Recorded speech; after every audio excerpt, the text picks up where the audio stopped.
3학년 학생들 안녕하세요. 조윤 선생님이고요. 오늘은 수능 특강 이제 그 2강 내용, 지난 시간에 1강 내용 같이 함께 했었죠. 오늘은 2강 내용에서 동동이라는 작품이 있더라고요. 그래서 지금 고전 시간 파트 이제 처음부터 사연들을 해나가고 있는 건데 오늘은 고려가요에 대한 것들을 한번 정리를 해보고자 합니다. 그래서 지금부터 여러분들 지난 시간 선생님이 오리엔테이션하고 그 다음에 그 앞에 부지가 내용하고 이규보의 꽃샘 바람에 대한 것들 정리했었는데 공부 잘 하고 온 거죠? 요거 보기 전에 여러분들 수능 특강책 반드시 문제 풀으셨어야 되고요. 그 다음에 와서 강의 들으셨으면 좋겠고요. 이 강의 저번에 말씀드렸지만 선생님이 지금 이제 메가스터디나 아니면 이투스나 아니면 그 대성마임에 이런 흔히 말하는 사설계 이제 1, 2, 3라고 볼 수 있는 그런 이제 학원들을 강의한 것들, 그다음에 EBS 강의한 선생님 강의도 듣고 모든 선생님들 강의를 다 들어보고 거기서 선생님 생각하고 비교해보고 총 정리해서 쉽게 말하면 5, 6명 정도의 선생님들의 모든 내용들이 녹아있는 수업이라 생각하시면 될 것 같아요. 그래서 물론 이제 선생님이 제일 주가 되긴 하겠죠. 왜냐면 선생님 수업이기 때문에. 그래서 여러분들 이 부분에 대한 것들은 계약하고 나면 분명히 3학년 선생님들한테 따로 배우긴 할 거겠지만 일단 미리 준비하자는 차원에서, 그리고 수능 문학이 좀 약한 사람들, 아무래도 낯선 선생님들보다는 선생님한테 배웠던 사람들이 더 많기 때문에 좀 익숙한 얼굴 선생님이 알려주면 좀 더 좀 편하게 수업을 들을 수 있지 않을까 싶은 마음에 준비한 거니까 열심히 좀 함께 해봤으면 좋겠고요. 여러분이 위해서 노래 하나, 지금 여러분이 함께 들은 노래는 이 박정현의 Song for Me라는 노래예요. 요 캐릭터는 이제 선생님 이제 졸업생이 선생님 위해서 캐릭터처럼 그려준 건데 나쁘지 않게 잘 그렸던 것 같아서 매번 이제 쓰고 있는데요. 혹시나 선생님 얼굴 캐릭터처 또 새롭게 그려줄 사람 있으면 여기다 좀 잘 활용해 보도록 한번 할게요. 여러분에게 힘이 되는 노래가 뭐가 있을까 좀 준비해보다가 박정현의 노래가 되게 노래 좋더라고요.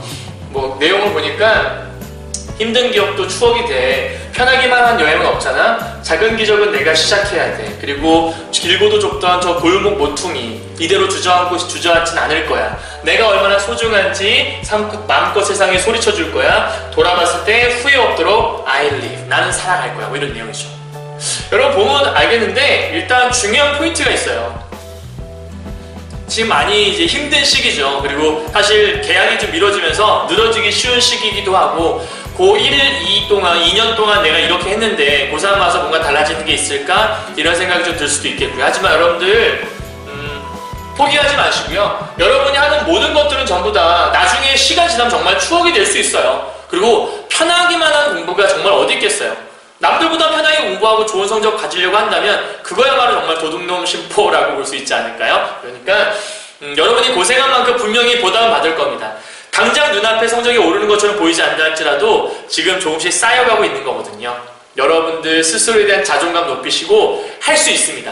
모두가 할 수 있고요. 아직은 고3 초반 이제 시작하는 시점이에요. 다만 유의할 거, 지금은 여러분의 덤으로 생긴 시간이 아니라 뒤에 있는 시간을 땡겨온 여러분에게 이미 할당되었던 시간들을 하루하루 살고 있는 것이기 때문에 수능이 아직 미뤄있는 보장 없잖아요. 그렇다면 열심히 준비하셔야 됩니다. 수능 날짜에 맞춰서 열심히 최선을 다해 수시든 정시든 수능은 가장 중요한 시험입니다. 여러분들 기억하시고 열심히 함께 노력해 보셨으면 좋겠습니다. 여러분 아시겠죠? 한번 같이 달려보도록 할게요. 자, 오늘은 요 작품 보도록 할 거예요. 참 요거 복습부터 좀 하다 넘어가죠. 지난 시간에 꽃샘바람에 대한 걸 정리했었는데요. 여러분들 요거는 간단하게 정리하면 이래요. 이 꽃샘바람에 대해서 흔히 말하는 이제 꽃샘바람에 대해서 사람들의 시선하고요.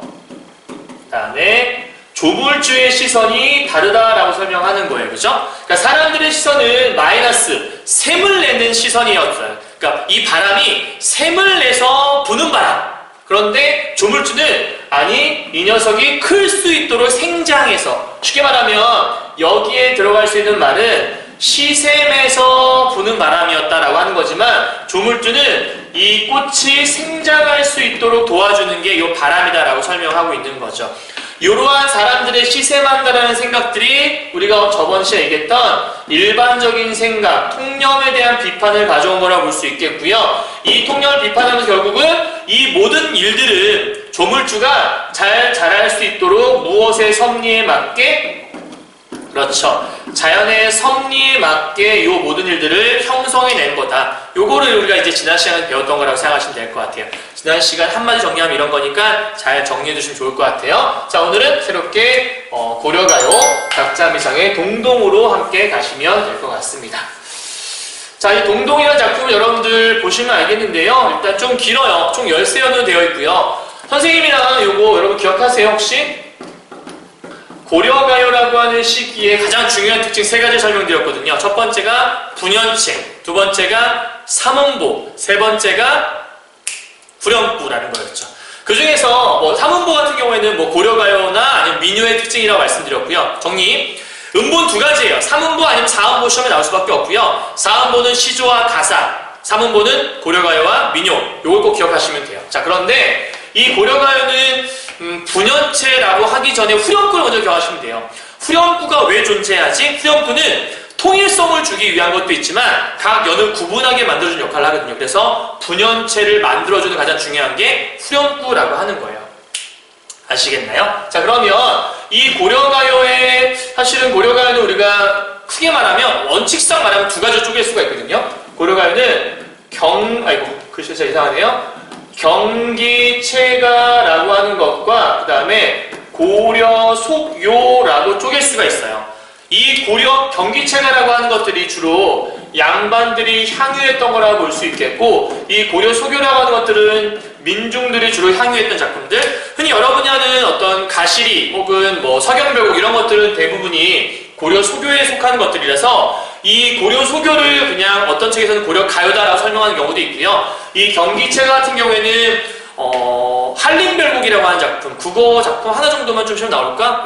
잘 나오지 않는 영역 중에 하나예요. 그리고 선생님이 계속 말씀드리고 있지만 시조와 가사는 우리가 흔히 말하는 수능에서 제일 잘 나오는 영역이라고 한다면 고려가요는 사실은 특히 동동은 평가원에서 출제가 됐었거든요. 근데 아직 수능에서 나오지 않았을 뿐이에요. 그러니까 일단 평가원에 출제가 됐었다라는 건 수능에도 나올 수 있다? 이렇게 생각하셔도 뭐 일단 준비하는 건 나쁜 건 아니니까요. 그죠? 준비해보시면 좋을 것 같고요. 이 작품 잘 보시면 특이한 게 뭐 정월, 다음에 뒤에 가게 되면 뭐 2월, 3월, 4월에서 월별로 노래가 돼 있잖아요. 그런 것들 우리가 다른 말로 월령체 문학에 미리 좀 적어놓을까요?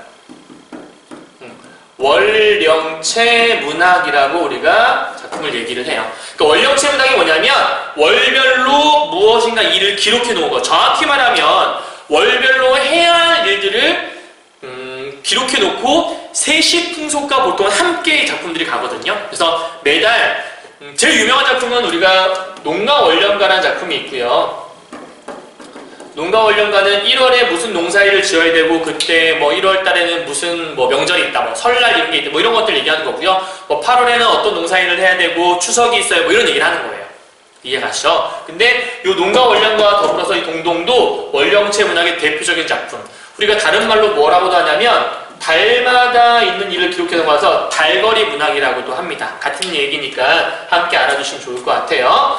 이 동동이라는 작품에 대해서는 또 보기에 설명하고 있잖아요. 여러분들 기억할 게 수능은 사실은 이제 작품들이 여러 개의 방향으로 해석이 좀 가능해요. 그래서 그러한 해석들을 좀 방지하기 위해, 다양한 해석들을 방지하기 위해서 보기로 이 부분에서 문제 풀 때는 이렇게 좀 풀어라 라고 한정을 지어주기도 하거든요. 이제 보시면 보기에요. 동동에서 지배적인 정서는 중요한 포인트는 여기겠죠. 임과 함께하지 못하는 데 있는 한탄을 담고 있다. 즉 이별한 상태라는 거겠죠. 이를 효과적으로 드러내기 위해 월별로 나오네요. 세시풍속을 시적 소재로 동원하고 특정 계절의 분위기나 인상을 시적 배경으로 제시한 전략을 취하고 있다. 그래서 같은 계절이라 할지라도 화자의 자기인식과, 그러니까 계절상 같은 봄 혹은 여름인데도 불구하고 화자의 자기인식과 임에 대한 태도가 서로 다르다라고 표현했으니까 결국 이 부분에 맞춰서 시를 해석하라고 하는 거죠.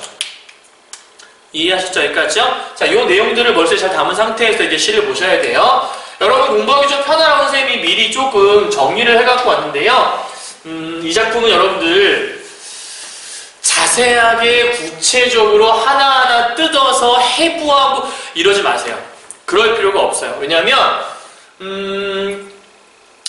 고전 시가가 좀 그런 경우가 많은데 해석이 워낙 좀 다양할 수 있어요. 그리고 보는 사람에 따라 다를 수도 있는데 고려가요 특히 이제 말이 좀 어렵잖아요. 그런 어려운 것들은 대부분의 학자들이 그렇다더라 정도로 약간 그러니까 좀 의견을 모으는 정도인 거지 그게 절대적이다라고 볼 수는 없거든요. 그렇기 때문에 정말 명확한 부분 외에 다른 부분의 해석을 다 해내기가 힘들어요. 그래서 특히 동동 같은 경우에는 각 월별로 소재 하나씩 정도만 기억하시면 돼요. 선생님 이제 찝어드릴게요.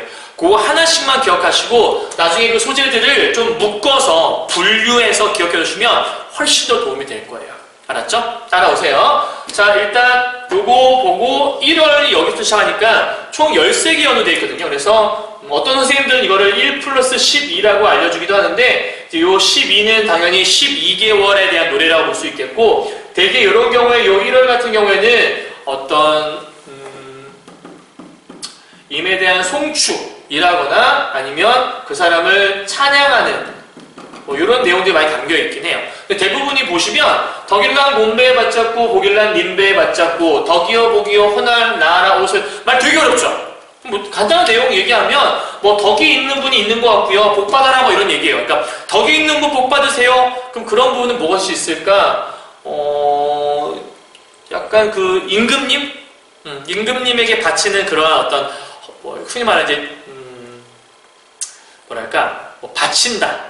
헌상한다 말 맞는지 모르겠지만 어쨌든 좀 바치는 그런 노래 요 정도로 생각하시면 돼요. 아셨죠? 그러니까 이 부분은 다른 12개의 연과는 다른 내용인 거죠. 이해 가셨나요? 여기까지요? 좀 구별되어 있다 보시면 될 것 같아요. 자, 그래서 1월은 날인물이 중요한 포인트고요. 자, 하나씩 정리해가면서 여러분들이 좀 체크만 하세요. 2월에는 등불이 중요하고요. 선생님이 월별로 좀 색깔 좀 진하게 칠해놨죠. 여러분 체크가 좀 다르게요. 3월은 달래꽃이 중요하고요. 4월 꾀꼬리새, 5월 아침야, 6월은 버린 빛, 7월은 백종이라고 하는 일종의 제사를 드리는 시점이라고 생각하시면 돼요. 그 다음에 8월은 가대, 한가위라고 하죠. 추석 부분이고요. 다음 9월은 황화꽃 이 부분이고요. 10월은 바라, 11월은 한상, 12월은 저라는 것까지 이렇게 정리하시면 그게 어렵지 않습니다. 자, 이해되셨나요? 자, 그러면 지금 얘기한 거에 맞춰서 이제 정리를 이제 할 건데요. 여러분 보세요. 이 소재들이 어떠한 의미를 지니고 있는가만 파악하시는 게 이 시의 끝이라고 말씀드렸어요. 그죠? 자, 하나씩 봐요. 정말 날인물부터 갈게요. 날인물, 시냇물이에요. 아으, 어저, 녹저 하는데 얼었다, 녹았다, 어저, 얼었다가 녹저, 녹았다 이런 뜻이에요. 얼었다, 녹았다 하는데 누리 가운데 남은 뭐마 호올로. 자, 중요한 포인트는 여기입니다. 호올로라는 말. 그리고 녀다, 많이 배웠죠? 녀다, 니다, 니다는 지내다 혹은 가다라는 뜻이라고 얘기했었죠? 그러면 날인물은 얼었다, 녹았다. 그러니까 이 시냇물이 겨울 내내 얼었다가 이제 녹았다 이제 이렇게 한다는 거예요. 그러니까 중요한 포인트는 여기에요. 녹았다라는 말. 그런데 이 누리 가운데, 세상 가운데 나서 나는 혼자 뭐 하냐면 혼자 있다라는 거예요. 이게 무슨 말일까? 혼자 있으면 따뜻해요, 추워요? 당연히 춥죠. 그죠? 그러니까 뭔 얘기냐면 시냇물은 때가 되면 녹았다가 얼었다가 막 한다라는 거예요. 그러니까 겨울이 지났으니까 이제 따뜻해지겠구나라는 건데 나는 겨울 내내 추웠는데 여전히 춥다라는 거예요. 혼자. 왜요? 님이 오지 않았으니까요. 그죠? 자, 그렇다면 이 날인물이라는 것들은 이렇게 봐서 사실은 화자의 처지와 상반되는 소재라고 볼 수 있겠죠. 중요해요. 상반은 상반인데 화자의 처지와 상반이에요. 그러니까 여기서 화자는 여전히 외로운 안 좋은 상태, 그죠? 하지만 내 시냇물이라는 존재는 이제는 좀 좋아진, 녹았다, 녹을 수 있는, 녹은 존재? 이렇게 보시면 될 것 같아요. 이해되셨나요? 어쨌든 나한테 어떤 감정을 불러일으키고 있는 거니까 객관적 상관물 정도로 볼 수도 있을 것 같아요. 자, 2월 가도록 하죠. 자, 등불이에요. 등불은 간단한데요. 높이 펴있는 등불이에요. 근데 이 등불이 만인을 비춰주실 모습이래요. 그러니까 모든 사람들이 우와 하고 볼 수 있는 그런 거라는 거예요. 그런데 이 등불이, 잘 생각을 해봐요. 이 등불이 만인을 비춘다고 했잖아요. 모든 사람들을 비춘다는 건 이거 진짜 등불 아니거든요.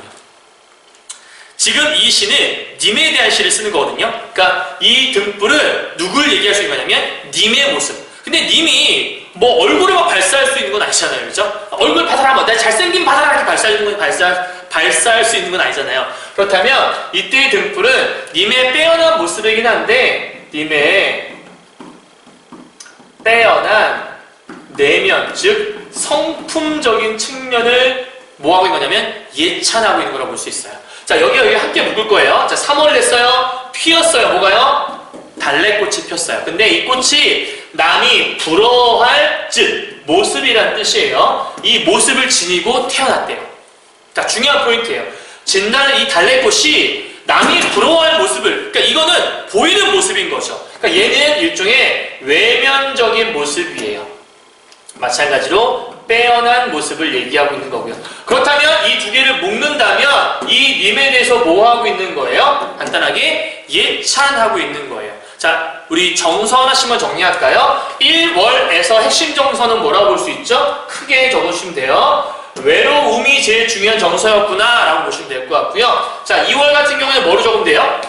2월은 그렇죠, 예찬이라고 적어 놓으시면 되고, 여기도 예찬이라고 이렇게 적어 놓으시면 돼요. 이해 가셨나요? 1월은 외로움, 2월은 예찬, 3월도 예찬. 다 똑같은 예찬이긴 하지만 여기는 내면에 대한 거, 여기는 외면에 대한 모습이라고 볼 수 있겠죠.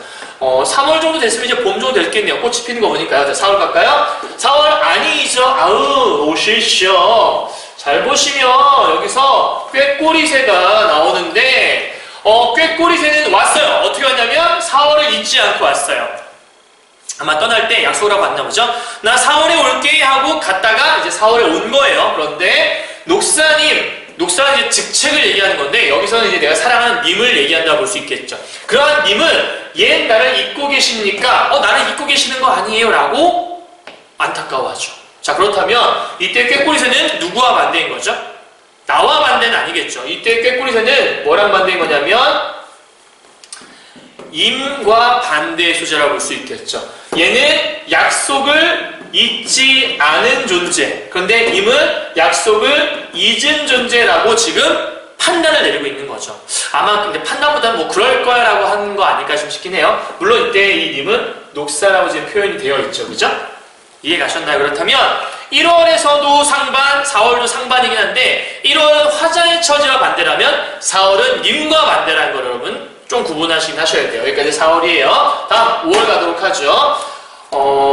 이게 아까 얘기했던 그런 건데, 여러분 아까 우리 보기에서 이런 거 있었죠. 같은 계절임에도 불구하고 상반된 해석들이 좀 있었다. 그러니까 지금 봄인 것 같은데 이 앞에서 예찬 실컷 하다가 4월에 가서는 지금 뭐 하고 있냐면 이러한 님에 대해서 뭐 하고 있죠? 4월의 핵심 정서는 원망이라는 걸 체크할 수 있겠죠. 이해됐나요? 다음 5월 가도록 할게요. 자, 5월 수요일날 아침 약을 드세요. 약은 주문의 천년이에요. 천년을 장존, 오랫동안 사실 약이라고 바치겠대요. 그러면 이 약의 특징은 뭐 하는 거냐면 님의 장수를 기원하는 거잖아요. 여기에 포인트는 기원이라고 볼 수 있겠어요. 그러면 조금 전까지 원망했었지만 그러한 님에 대해서 영원히 사시기를 기원하고 소망하는 얘기가 들어있다라고 볼 수 있겠네요. 이해하셨나요? 여기까지요? 자, 여기 5월에 또 중요한 포인트라고 볼 수 있어요. 여전히 님을 사랑하는 모습이 있는 거죠. 다음 6월 갑니다. 6월, 여기서 대박 포인트가 나옵니다. 자, 여기 좀 중요한 소재예요. 벼랑에 버린 빛 같대요. 6월 보름에 벼랑에 버린 빛 같구나. 누가요? 나요. 화자예요. 돌아보실 님을 조금 존니노이다 라고 돼 있어요. 쫓아가고 싶다라고 얘기하는 거예요. 그럼 누가 버린 빛이냐면, 여러분 생각해봐요. 길을 가다가 버린 빛이 있으면 그 빛을 주워서 내 머리를 쓰다듬거나 그러지 않아요. 있어요? 그런 사람? 절대 없어요. 왜? 이 빛은 쓸모없잖아요. 버려진 빛이거든요. 그렇다면 이 빛의 특징은 쓸모없는 존재라고 볼 수 있는데, 이게 누구랑 똑같은 거냐면 현재 화자의 처지와 똑같다라고 보여주고 있는 거예요. 이해 가세요? 무슨 말 이해 가세요? 자, 그렇다면 이 6월에서는 자신의 처지를 뭐 하는 거라고 볼 수 있어요? 중요한 정서. 크게 6월은 한탄하고 있구나 라고 볼 수 있는 거죠. 이해 가셨나요? 월별로 지금 제일 중요한 정서들과 소재들만 기억하고 있는 거예요. 다음 7월 가도록 하죠. 7월 보름에 아우 백종 배하여 두고, 여러분 책에 보게 되면 백종이 뭐라고 나와 있냐면, 백종은 백중날을 달리 이르는 말, 여기서는 백중날 차리는 온갖 음식을 말한다라고 되어 있어요. 자, 봐요. 온갖 음식을 차린다라는 건 일종의 제사를 드리기 위해 어떤 이런 걸 하는 거라고 볼 수 있거든요. 그런데 이 제사나 아니면 음식을 차려놓고 님을 한대인 여고자라고 되어 있어요. 여다 아까 뭐였죠? 지내다였잖아요. 한대라는 말은 함께라는 뜻이에요. 이 정도는 해석할 수 있어야 돼요. 고전 시가는 어휘가 되게 중요해요. 여러분 모르고 있다면 외워주실 필요가 좀 있다라는 거죠. 님을 한댄 여고자 해석해요. 님과 함께 지내고자 소원을 비옵나이다. 그럼 님과 함께 지내고자 소원을 빈다는 건 님이 지금 있다 없다? 없다라는 거죠. 그렇다면 이 음식 다 차려놓고 제사를 함께 드리고자 하는데 그 대상이 없다라는 거니까 일종의 이거는 나의 외로움을 좀 더 뭐 해줄까요? 그렇죠. 심화해주는 거라고 볼 수 있는 거죠. 객관적 상관문으로 볼 수 있겠네요. 뭐 대상이라고 보기 좀 약간 애매하긴 하지만요. 자, 8월 가도록 하죠. 자, 가배. 같은 개념이에요. 가배는 추석인데요. 이런 얘기가 나와요. 가배 날인데 님을 매션 여곤. 여다 아까 뭐였죠? 지내다. 님을 매셔서 지내야 오늘이 가배인데 뭔 얘기예요? 님을 매셔야지만 한가위다. 추석이다. 근데 님이 지금 있다 없다? 없다. 그러니까 님과 함께 있어야 추석의 의미가 있지 뭐 님도 없는데 뭐 예, 이런 거예요. 그럼 결국 얘도 마찬가지로 내 외로움을 뭐 해주는 거죠? 심화해주는 거죠. 이해가셨나요? 자, 그리고 9월 가요. 약이나 먹는 황화꽃이 있어요. 그런데 이거를 가지고서 안에 들어갔는데 쉐셔 감안하여라. 해석 보면 나와 있겠지만 조용하다라는 뜻이거든요. 뭔가 먹을 만한 것들을 만들어서 가지고 들어왔는데 님이 있어요 없어요? 없어요. 그러면 또 뭐 하겠어요? 아, 드리려고 갖고 왔는데 안 계시네. 에휴, 이렇게 되겠죠. 그렇다면 여기 역시도 마찬가지로 화자의 외로움을 뭐 해줘요? 그렇죠. 부각시켜준 소재라고 볼 수 있을 거예요. 그럼 지금 7, 8, 9월은 다 동일하게 가는 거라고 볼 수 있어요. 이제 3개월 남았네요. 자, 10월 갑시다. 10월, 바랏, 이란 말 나오네요. 바랏인데요. 10월에 아으저미언 바랏 나오라고 되어 있어요. 옆에 뜻 볼까요, 잠깐? 자, 저기서 뭐라고 써있냐면, 보리수 나무라고 되어 있는데, 밑에 이 보리수 나무가 어떻게 되어 있냐면, 꺾어 버리신 후에 지니실 한 분이 없대요. 뭔 얘기냐면, 보리수 나무를 꺾어서 버려진 거예요. 우리 아까 버려진 거 하나 보지 않았어요? 빛이요, 그죠? 그러면, 꺾어 버렸어. 버리니까 이걸 지닐 만한 사람이 없다라고 얘기했죠. 그렇다면 이 꺾어 버려진 보리수 나무가 누구랑 비슷하다는 거예요? 화자랑 비슷하다는 거예요.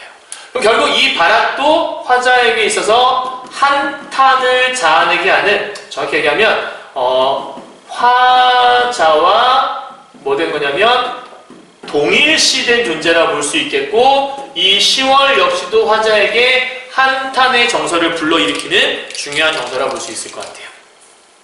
이해하셨나요? 자, 이제 11월 갈게요. 11월 봉당자리 아우 한삼 이불이에요. 이불을 덮어 누워서 쓰랄 살아온저 고운님을 스시옴 열저라고 되어 있어요. 여러분 지금 이게 뭔 얘기냐면 이불이 있어요. 근데 이불을 덮어 누웠는데 님과 함께 있어야 이 이불도 의미가 있잖아요. 님과 함께 덮고자 마련한 이불인데, 근데 그 님이 있어요 없어요?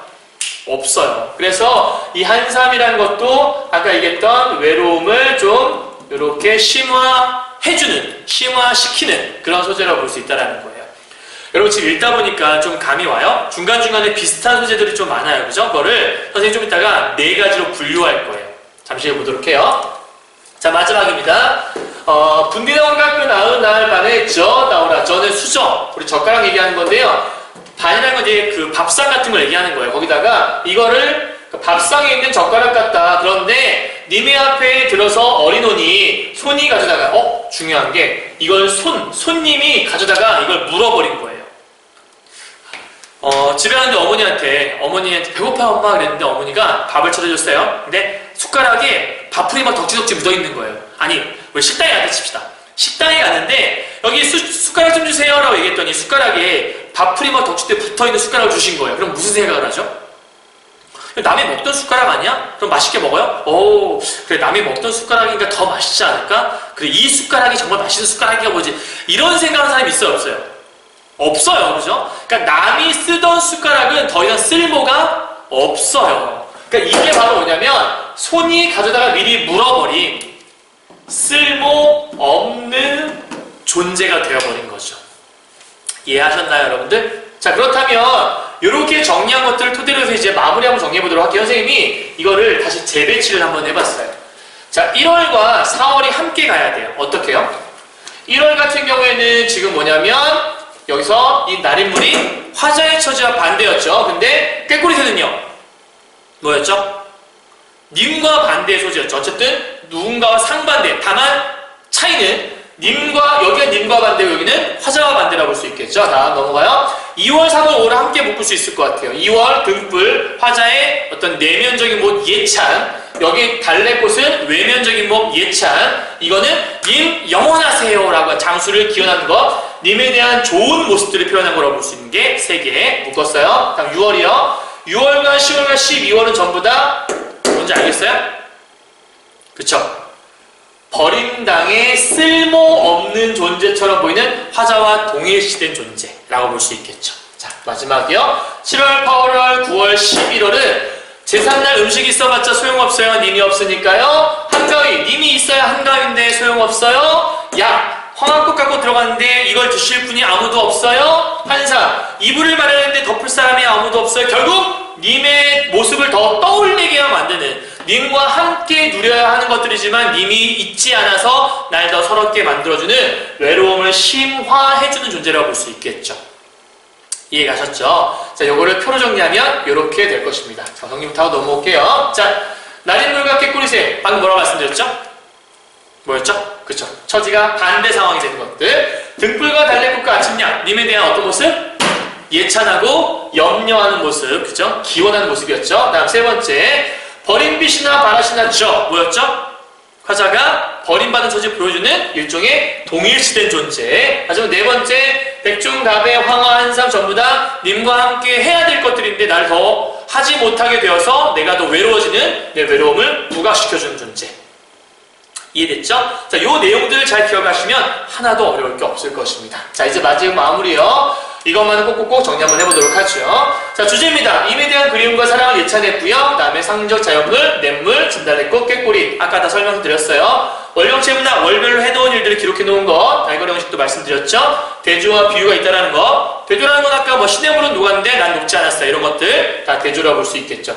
후렴구는 통일성을 주며 동시에 부전체 성격을 갖고 있다는 것. 마지막 세시풍속, 뭐 한감이라든지 백종이라든지 이런 것들을 설명한다고 보면 될 것 같아요.